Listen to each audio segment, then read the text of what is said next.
cómo permanecen las calles. Con Emas limpias, limpias. Con Emas, siente tu ciudad. Vívela limpia.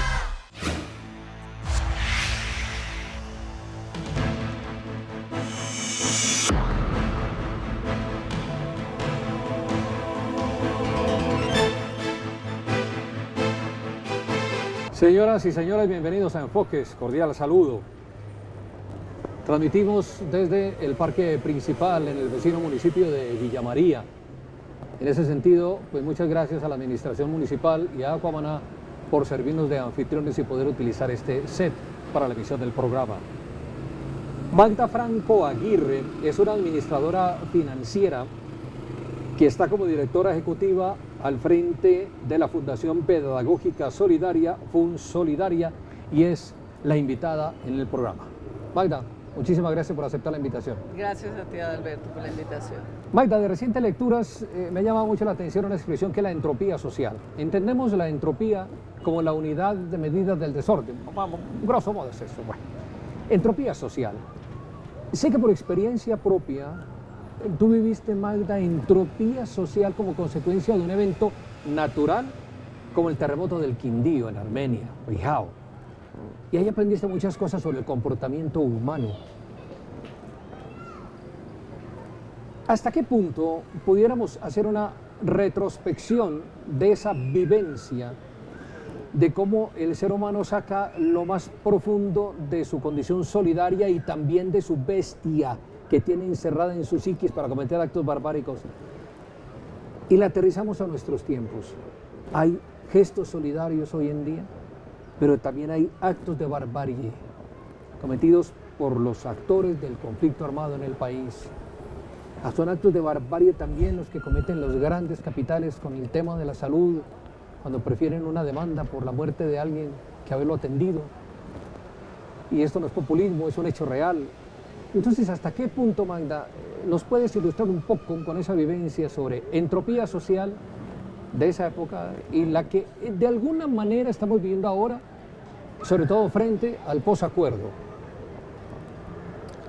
Bueno, hay unas características muy propias de la condición humana que desconocemos. Muchas veces se vienen a hacer evidentes en el momento en que ocurren hechos como el terremoto o en este proceso de paz actual. Uno no termina de conocerse y a veces el verse abocado a ciertas situaciones hace que uno reaccione de formas inusitadas. El terremoto de Armenia nos dejó enseñanzas muy valiosas. La capacidad del ser humano para recuperarse. La resiliencia. La resiliencia, exactamente, que es parte también de lo que se vive actualmente. Tantas comunidades resilientes que hay. La capacidad de aprovechar las condiciones de tragedia para hacer cosas indebidas. El oportunismo, tanto político como social, como personal. Yo creo que la resiliencia social es parte de la condición humana y de las sociedades. Siempre lo ha sido y así será siempre, pienso yo. Esto nos pone en un punto, Magda, de reflexión en este sentido. Si en esa época, en circunstancias muy definidas, se produjo esa situación como consecuencia de las características muy propias de la humanidad, y hoy en día de alguna manera estamos viviendo algo parecido, tenemos que ser conscientes que eso hay que corregirlo. ¿Quiénes tienen la obligación de comenzar a orientar la corrección del comportamiento humano frente a situaciones tan adversas para no caer en los desmanes que se vivieron y que todavía se viven? Yo pienso que es una responsabilidad de todos. ¿Por qué? Porque desde lo político le corresponde a nuestros dirigentes y a la clase política hacer los correctivos necesarios para no seguir incurriendo en los errores de siempre. Eso es lo primero. Desde lo social, son nuestras mismas entidades, instituciones, las que tienen también que hacer una serie de correctivos para no seguir incurriendo en los mismos errores de siempre. Asimismo, los seres humanos, todas las personas, que hemos acumulado a través de la existencia una serie de conductas indebidas. Entonces yo creo que ese compromiso tiene que ser de todos, porque si todos no lo hacemos, es imposible que se llegue como a un buen fin. A ver, Magda, cuando alguien hace una invitación para que absolutamente todos tengamos una responsabilidad y actuemos, queda diluida la acción sobre esa responsabilidad. Por eso la respuesta no me satisface. Mira, ¿qué dirigentes políticos están trabajando en ese sentido? ¿Cuáles instituciones de tipo social están trabajando en ese sentido? Y si no los hay, ¿qué es lo más seguro de la respuesta? Casi que como una política de Estado y de compromiso, le toca a la base de la pirámide social reaccionar. ¿Cómo organizarnos entonces para hacerlo? Pues mira que yo creo que sí los hay. O sea, por ejemplo, todo el acompañamiento de la Unión Europea en este momento para este proceso de posacuerdo en el país tiene unas bases que plantean cambios sustanciales. La clase dirigente en este momento está adelantando ese proceso en La Habana. Tiene que tener en cuenta todas esas recomendaciones. De igual manera, las instituciones que acompañamos, y digo acompañamos porque todos estamos llamados desde nuestras empresas a hacerlo, que acompañamos ese proceso, tenemos que tener en cuenta esas recomendaciones. Yo creo que en este caso, en este caso de posacuerdo, es imposible que se diluya la responsabilidad, porque es una cosa de tanta envergadura que requiere el compromiso de todos. Puntualmente, Magda, ¿qué recomendaciones exigen los gobiernos en Europa para entrar a colaborar en el proceso de reconstrucción del país? Por ejemplo, que la parte económica tenga un fundamento muy importante en la economía solidaria, que se piense en la autogestión de las comunidades a través de la economía solidaria. Porque la economía solidaria brinda la posibilidad de que los recursos sean repartidos de una manera equitativa, de que lleguen a mucha gente. Entonces, ese es uno de los puntos importantes. La economía solidaria tiene que estar presente en cada uno de los procesos en las comunidades. ¿Ellos pondrían capital semilla? Yo tengo entendido que la Unión Europea tiene un aporte muy grande en términos económicos y por eso posiblemente ese es un acompañamiento tan cercano el que ellos están brindando en este momento a la situación. Pues amables televidentes de Enfoque, nuestra invitada Magda Franco Aguirre, directora ejecutiva de la Fundación Pedagógica Solidaria. Estamos hablando al principio sobre entropía social, cómo entrar ahora a considerarla desde la economía solidaria en la etapa que apenas comenzamos con el posacuerdo. En segundo regresamos.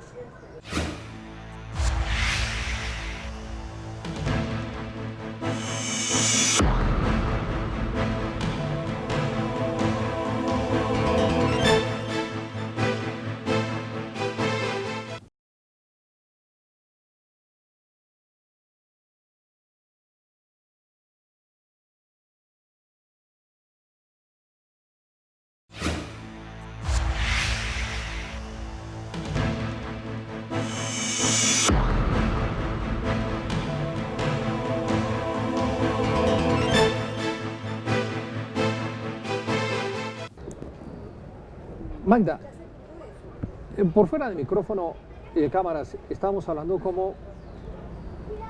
Yo creo que me corregías sin que te hubieras dado cuenta. Yo asumía que la economía solidaria tenía más aproximación a un modelo socioeconómico como el comunismo o el mismo socialismo y unas distancias grandes con el capitalismo. Pues tú me decías, no, es una alternativa del capitalismo. Y eso es lo que tal vez le ha permitido vivir o en países que están en proximidades ideológicas con la izquierda, también hay unas formas de economía solidaria que se ajustan a esos modelos económicos y sirven en ambos escenarios. A mí me llama mucho la atención el caso de la China. La China es comunista en lo político, sí, de economía solidaria en lo social.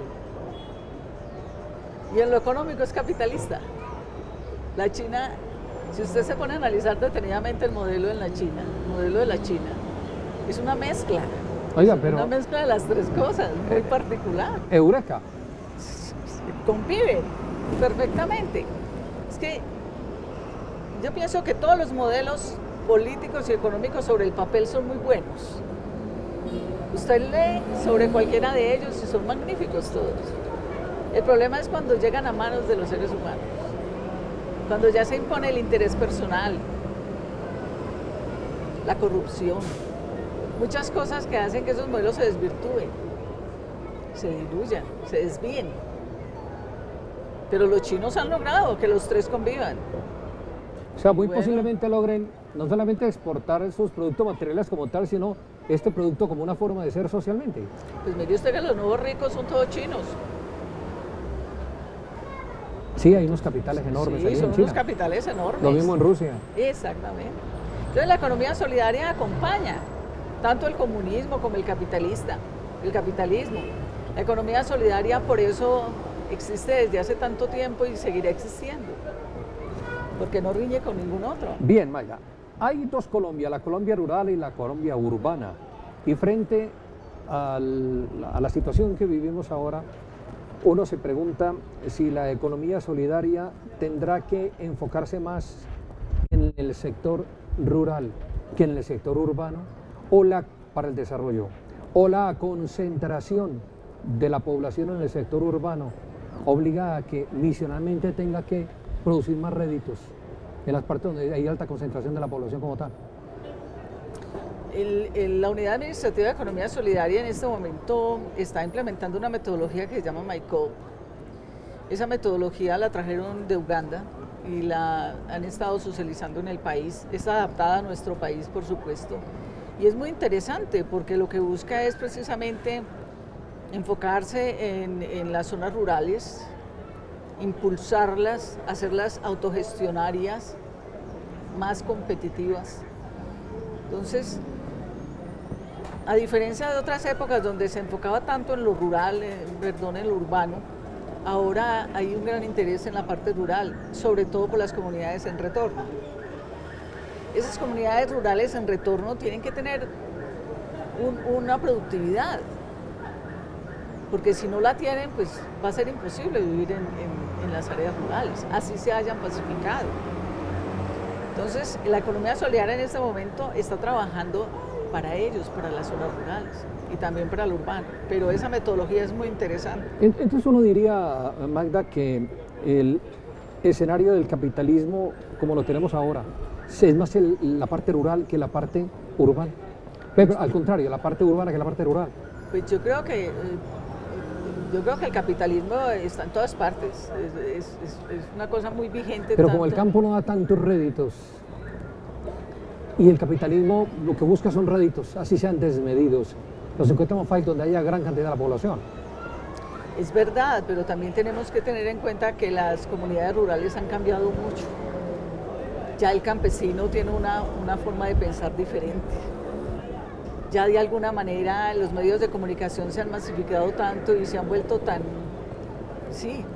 masivos, perdón la redundancia, se han vuelto tan masivos, que ya el campesino hasta el último filo de la montaña ya tiene conocimiento de muchas cosas.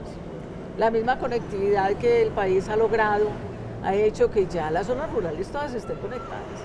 Es muy difícil encontrar el campesino misional. Casi que eso está en las generaciones anteriores. Las nuevas generaciones de campesinos son muy diferentes, ¿no crees? Que son muy diferentes. Más interesados en otras cosas. La economía solidaria en el país actualmente, Magda, medida en relación con otras realizaciones, con otras ejecuciones internacionales, ¿en qué estadio estamos? ¿Estamos incipientes? ¿Vamos por buen camino? ¿Nos vamos a demorar 1 o 2 generaciones para alcanzar mejores niveles? ¿Cómo estamos? Bueno, tenemos que tener en cuenta que la economía solidaria en América Latina es relativamente nueva frente a lo que es la economía solidaria, por ejemplo, en Europa. Y en Europa existe desde 1800, desde las cooperativas de Rochdale en Inglaterra. Entonces eso les ha dado tiempo de fortalecerse. En nuestro país el cooperativismo se inicia en forma hacia 1959 con las cooperativas de caficultores. como en alguna oportunidad le comentaba, hacia 1921 entró el modelo al país, pero es hasta el 59 donde realmente se establece y es hasta el año 79 cuando se firma la ley 79 del 88, o sea, se demoran mucho en darle un marco jurídico al cooperativismo. Entonces mira que es relativamente joven frente a lo que es el desarrollo en Europa. Incluso en Israel, con los kibbutz y todo eso, son modelos antiguos. Yo pienso que en América Latina se ha hecho una gran labor para los años que tenemos, 60 años tal vez, de cooperativismo en forma. O sea, estaríamos peor si la economía solidaria no hubiera avanzado como hasta ahora en América Latina. Yo creo que sí, yo creo que la economía solidaria ha sido un gran instrumento para el desarrollo, sobre todo de la clase trabajadora. Magda Franco Aguirre, invitada a Enfoques. Ya volvemos.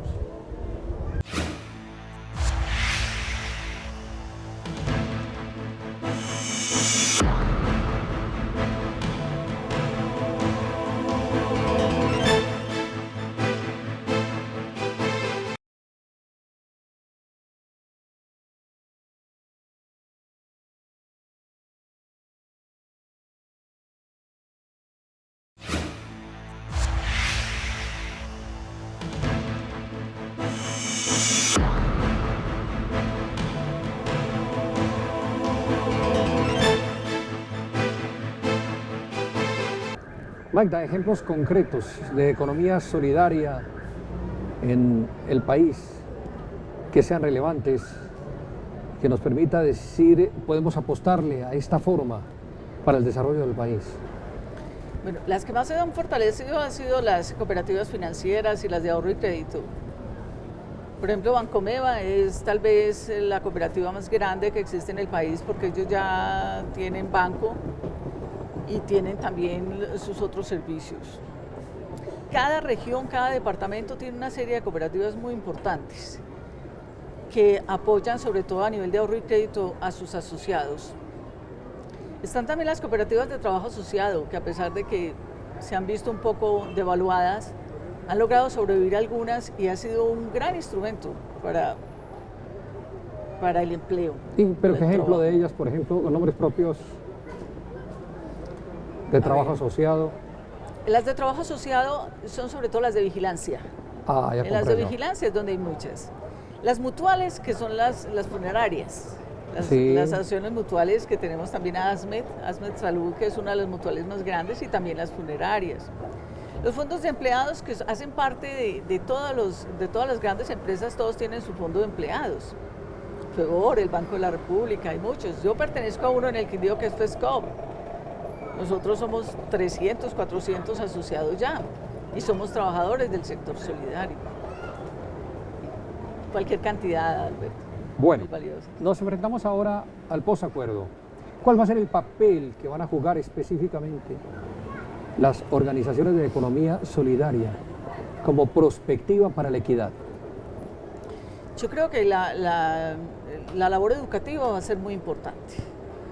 Como le mencionaba ahora, esa metodología de MyCoop que tiene la unidad administrativa es muy interesante y muy valiosa, porque son unos cuadernillos y unas formas de aprendizaje muy interesantes.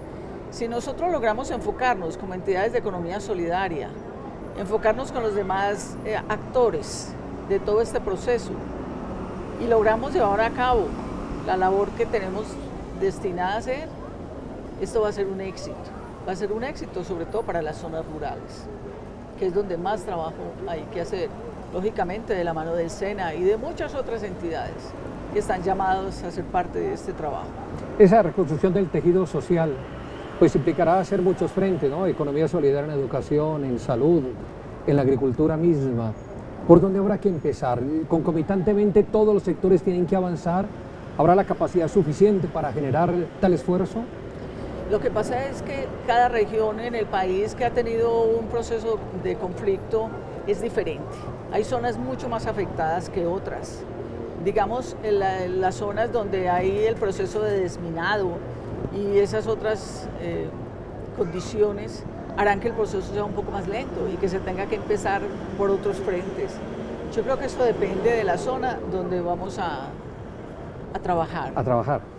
Magda, comentábamos también cómo la generación de relevo en la economía solidaria, como sus directores ejecutivos, está atrasada. Yo creo que ese es otro aspecto bien interesante como reto al interior de este tipo de organizaciones hay que asumir. La renovación generacional, yo Sí. creo que sí. Sí, Es importante tener una mirada más amplia y un poco más actual sobre toda la tecnología y sobre todas las posibilidades de la educación virtual y otras pero esto como diagnóstico, como acción, ¿qué habría que hacer? Si ya ha desaparecido inclusive el cooperativismo de los pensums escolares, Yo creo que es en la base de la educación es donde se puede lograr un gran cambio. Cuando logremos desarrollar unos buenos instrumentos y logremos implementarlos, llevarlos a cabo, yo creo que en ese momento vamos a poder avanzar con estas nuevas generaciones. pregunta final, ¿cómo lograr que quienes gustan y viven en la economía solidaria impacten políticamente al país? ¿Cómo lograr? Yo creo que las personas que pertenecen a la economía solidaria y que tienen un interés político deben tener lealtad con el movimiento. Yo creo que esa es la base del éxito, ser leales y firmes con el movimiento y no permitir que se permee tanto de otros agentes. O sea, un tema axiológico. Sí, tenemos ese problema, que hemos logrado llevar el liderazgo, pero esos líderes no han sabido estar a la altura de su condición. ¿Y eso tiene desestimulados a muchos de los electores? Yo creo que sí, yo pienso que sí, porque al fin y al cabo a usted lo eligen con base en un voto programático. Y si usted no lo cumple, pues...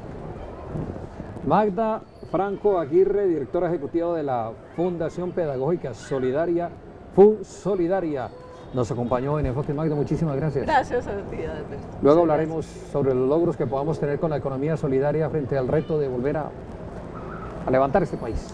Que así sea. Y a ustedes, amables televidentes, muchísimas gracias por la compañía. Dentro de 8 días, nuevamente, Enfoques.